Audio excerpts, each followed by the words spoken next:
como treinar sozinho, porque é difícil. Você diz em questão de motivação?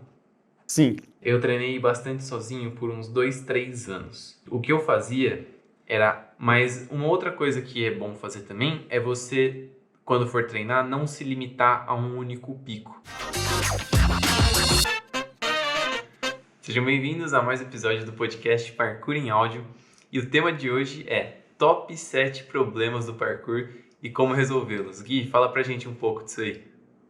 então, mano, esses problemas são problemas que desde o praticante que já faz parkour há bastante tempo, ou até mesmo iniciante, enfrentam, ou já enfrentaram em algum momento na sua trajetória. Interessante, interessante. Qual que é o primeiro dos top 7 aí? O primeiro é não conseguir cravar o salto de precisão. Tem Hum, muita gente que, nível intermediário, iniciante, que ainda pena nisso.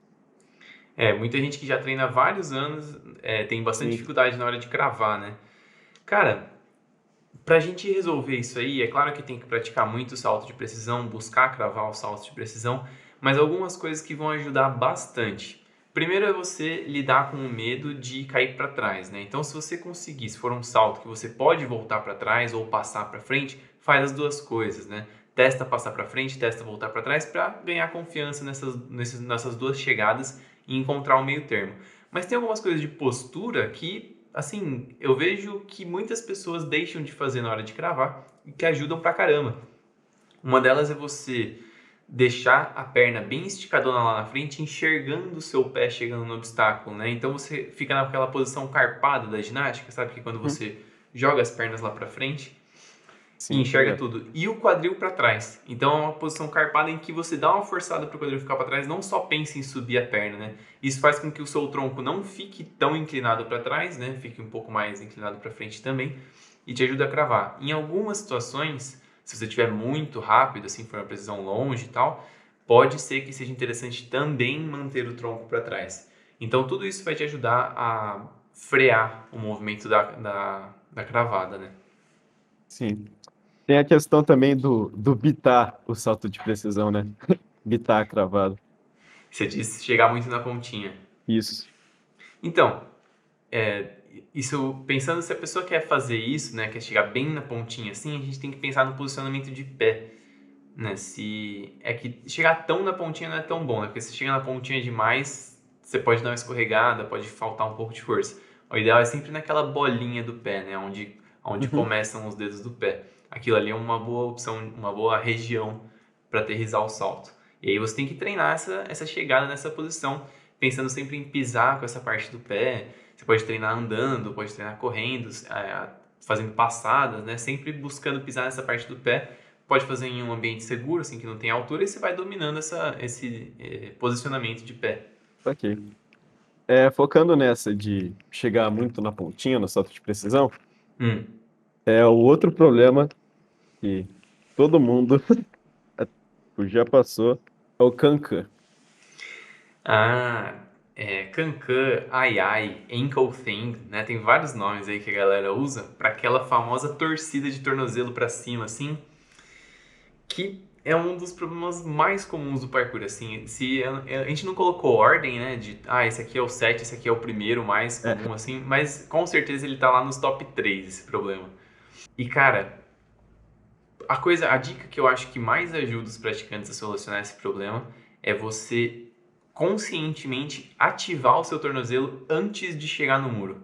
Então, eu já falei isso outras vezes no canal do YouTube, talvez até em podcast, e é o seguinte: quando você vai aterrissar um salto, se você esperar o seu pé tocar no muro para depois o reflexo ativar a força, às vezes não dá tempo do seu corpo proteger a sua articulação ali, do músculo ativar na hora certa. Às vezes desce demais e já dói. O que você precisa fazer é você não depender do reflexo. É você já fazer força com o pé chegando no muro. Então, o pé não tocou no muro, você já está fazendo força para segurar a pancada. Isso é o que mais ajuda. uhum, Outra coisa que ajuda muito é você ter mobilidade no tornozelo, né? Alongar em várias direções para você não sofrer quando pegar um ângulo muito ruim. E a terceira coisa é você fortalecer sempre, né? Então, fazer levantamentos assim de panturrilha, né? Os calf raises, os shin raises, fortalecer a perna como um todo. Outra lesão que é um problema e é bastante frustrante no parkour é dar a canelada no obstáculo. Quando chega faltando, escorrega e bate a canela. Sim, também. No Monk também, eu já vi Ah, bastante gente. ajoelhada, né? É, Tá, a batida de canela quando escorrega, quando falta, né? Quando você chega muito na pontinha e tal, é um problema de posicionamento de pé, assim, sem dúvida. O que são coisas que a gente precisa prestar atenção nisso? Às vezes o dia, se você está muito cansado, por exemplo, a perna dolorida, o que acontece quando o músculo está ou cansado do próprio dia do treino, ou cansado de outros treinos, né? Se ele não está bem, não está funcionando muito bem, você perde precisão no salto. Então você começou a ficar hum, muito cansado, não é a hora de fazer salto pesado, de fazer salto muito preciso, assim, né? Tem que prestar atenção nisso, ver se você está realmente capaz de fazer aquele salto, faz uns testes, porque você perde a precisão no salto se seu músculo está cansado. Como é, você pode falar, Gui? ia falar que isso ocorre bastante em iniciante, né? Que não tem muita noção do como o seu corpo tá reagindo aos treinos, como ele vai estar para ir treinar. Sim, com certeza. Cara, teve aluno meu já que abriu a canela 2 vezes seguidas, assim, mano. Que escorregou uma vez, aí beleza, você não considera como um padrão, né? Uhum. Mas aí ele recuperou lá, ele teve que dar ponto. Aí recuperou e tal. Cara, Passou uma semana assim, pá, abriu de novo a canela, né? E eu tava observando o padrão que ele tava precisando treinar posicionamento de pé, com certeza, assim, né? Mas enfim, iniciante com certeza tem esse problema, porque não tem o controle total dos pés ainda, né? Mas avançados também. Então a gente prestar atenção no em quão cansado você tá para saber se você não perdeu muita precisão no salto, né? Vai testando assim durante o treino, se você quer fazer um salto um pouco mais preciso, mais arriscado, testa antes, vê como é que tá, seu corpo tá respondendo. E a outra coisa também é você treinar o posicionamento de pé, né? Você precisa ter certeza que você acerta o seu pé do jeito que você quer, no lugar que você quer. Para isso você pode criar joguinhos assim em lugares que você tem muitos obstáculos de precisão, tipo vários corrimãos assim, ou então vários postes em pé que você consegue pisar no topo, vários toquinhos, para garantir que você está trabalhando bastante. Às vezes a gente tem um posicionamento de pé bom em uma perna e na outra perna não, sabe? Aí você precisa trabalhar na outra perna isso para evitar que esses erros de posicionamento de pé aconteçam. Com o tempo vai acontecer cada vez menos, mas costuma acontecer se você já é avançado, já treina bastante, costuma acontecer só quando você já está mais cansado, menos atento, né? Que aí você acaba deixando passar o erro. sim. O próximo, que é um problema, mas também é uma coisa boa, como você mesmo já disse, é Hum. o medo de desbloquear as coisas. Como resolver, né? Como desbloquear, você Aham, disse. Que sim. muita gente fica travada, cara. É muito comum ter um praticante que você vê assim, fica travado no salto e, putz, vai, não vai, e aí quase vai, e aí ele tenta e cancela no meio, e às vezes se ferra, porque cancelar é pior do que fazer o salto. Sim. Então é um problema muito comum e que afeta todo mundo, né? Pelo menos em algum momento você já ficou travado em algum salto, com certeza. E, cara, uma das coisas que eu acho que é o que mais ajuda a lidar melhor com o medo é você lidar com o medo um pouquinho em todo o treino. Mesmo que não seja um grande desbloqueio para você, só uma coisa que dá um pouquinho de medo, começa a enfrentar isso com bastante frequência. Porque o nosso cérebro se adapta aos níveis do medo. Então, um medo que antes te dava tremedeira, fazia o coração acelerar, te deixava inseguro e tal, quanto mais você enfrenta, menos aquele medo começa a te afetar. Tem a história do Arnold. Como é que é? Não é Arnold. Aquele escalador que faz free solo, não lembro o nome dele agora, que eu conto a história dele aqui, que é o seguinte. Ele fez uma escalada incrível, assim, que ninguém nunca tinha feito, sem corda. Durou, tipo, umas 3 horas, uma paredona, assim, lá de um parque de escalada muito comum, muito conhecido no mundo da escalada, né? E, cara, foi um feito enorme, assim, saiu jornal, revista, tem documentário. E aí se perguntaram, né, como que ele estava conseguindo fazer isso, como é que ele dava com medo nesse ponto. E aí foram estudar o cérebro dele e olha só o que descobriram.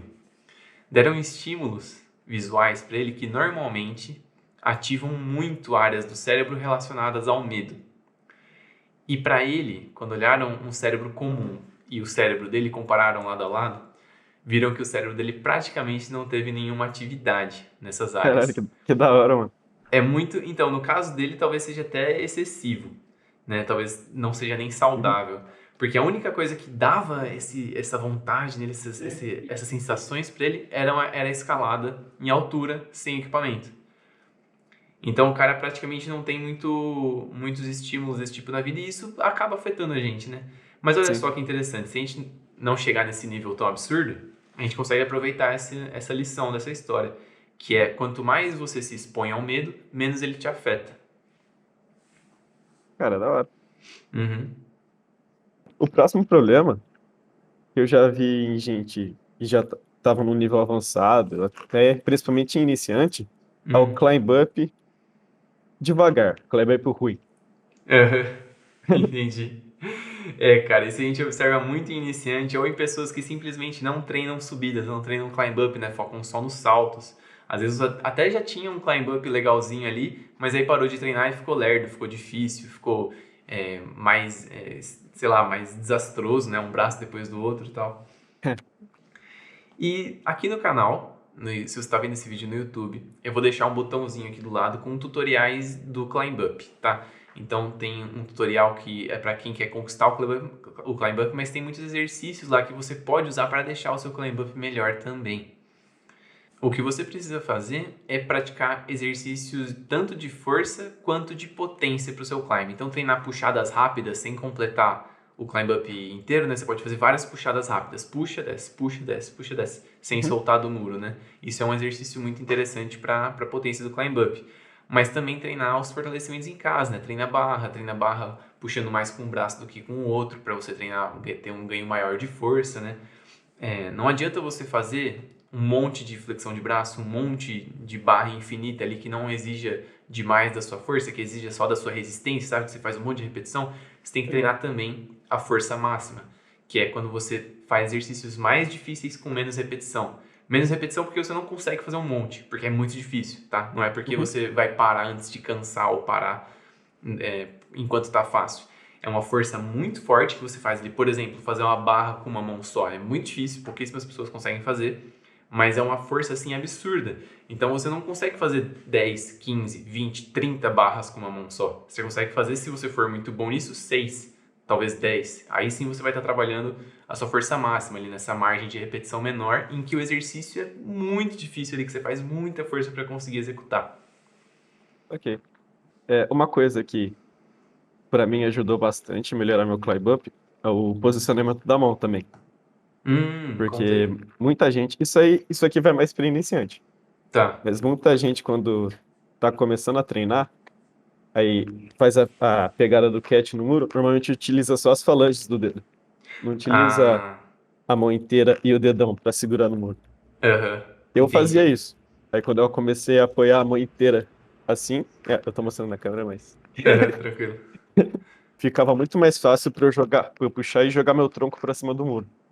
Boa, da hora. Essa é uma dica bem importante, né? O primeiro instinto é a gente segurar só com as falanges do dedo, né? E o dedão fica ali às vezes fazendo nada, né?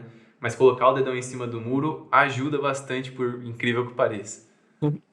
O próximo problema agora é um negócio que não é muito trabalhado, ao meu ver, porque o pessoal eles trabalham mais mortal, o salto longe, Hum, é a questão do flow. O flow ser travado, o flow todo quebradiço, sabe? a pessoa não conseguir fazer boas conexões entre um Isso. movimento e outro, né? Dar umas travadas no meio do caminho. Uhum. Tem várias abordagens para resolver isso, né? Uma das que eu mais gosto é você trabalhar as transições. Você construir uma biblioteca de movimento que você praticamente já tem pronto. Então, quando você encontrar, por exemplo, vou dar um exemplo de que é construir uma biblioteca de transições de movimento, né? Você pegar dois movimentos, lazy e cat leap, ou precisão e lazy, e você trabalha a transição entre esses dois movimentos em situações variadas. Ele tenta num muro baixo, num muro um pouco mais alto, meio para o lado e tal. E você trabalha bastante essa transição. E você faz isso com vários movimentos, às vezes junta 3, 4 movimentos e pega como se fosse um pacotinho de movimentos juntos, né? Eu tenho esse combo, eu sei fazer esse combo. E você trabalhando isso, você aumenta muito a sua capacidade de aprender novos movimentos no parkour, porque está cada vez mais parecido. Então, quando você encontrar uma árvore inclinada para um corrimão, do lado de um muro, que é totalmente inesperado, que você nem pensa que vai treinar naquele lugar, que vai ter algum movimento ali, você já vai ter feito tanto os outros movimentos nos muros lá, que você só vai ter que adaptar aquela nova inclinação, aquele novo ambiente, né? Você já tem a conexão dos movimentos bem trabalhada, você só vai adaptar um pouquinho, então você aprende muito rápido e a conexão acontece fácil. Quando que é difícil fazer uma conexão? Quando você não tem experiência com aqueles movimentos, né? Você não está acostumado a conectar, por exemplo, um mortal de frente com um, um rodante, né? Que você já quer emendar várias acrobacias depois de um mortal de frente. Mas se você pega o mortal de frente emendado com uma corrida, emendado com uma estrelinha, para você emendar com o rodante depois, é muito de boa, entendeu? Ok.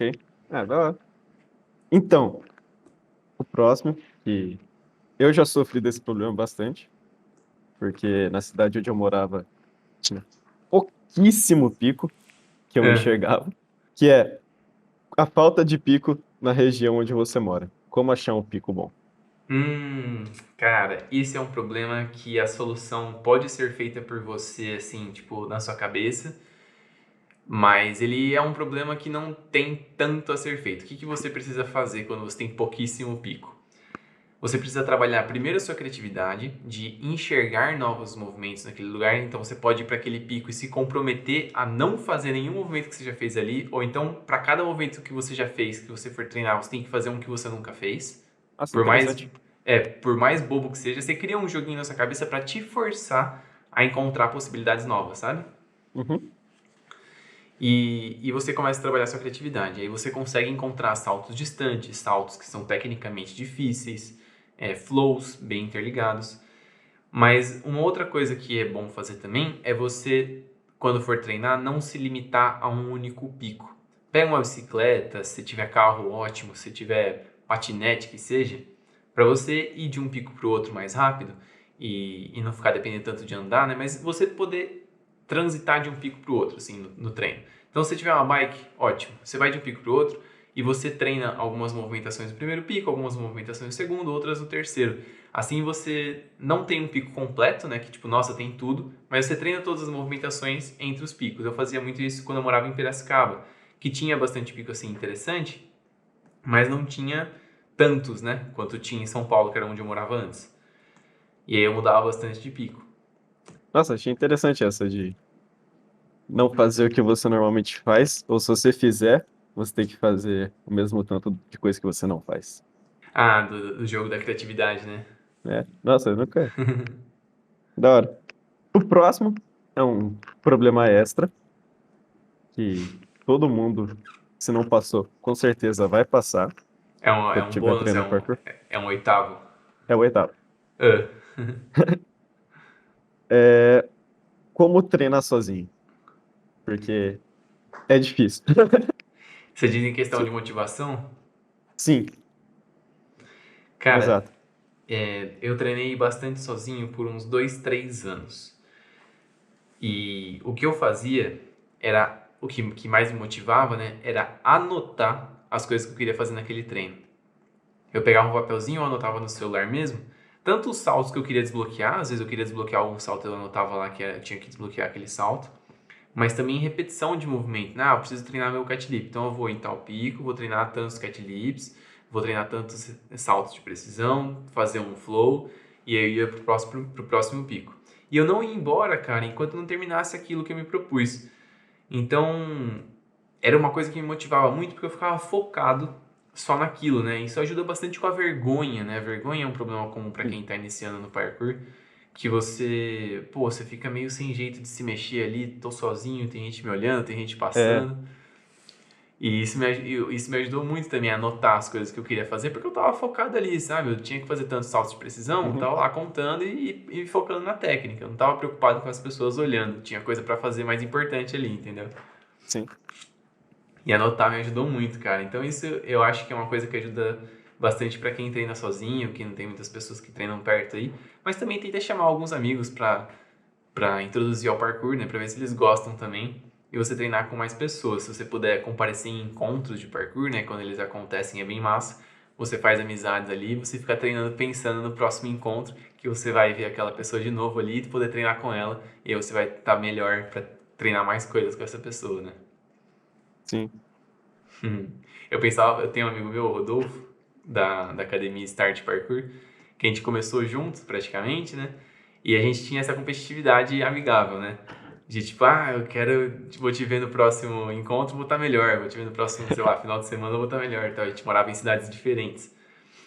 E aí eu treinava muito pensando nisso, né? Mano, será que o Rodolfo tá treinando? Acho que ele tá treinando e tal. E eu treinava pensando em encontrar ele depois e falar, mano, melhorei tal coisa e tal. Cheguei, quero ver você fazer também. Da hora. Era muito legal.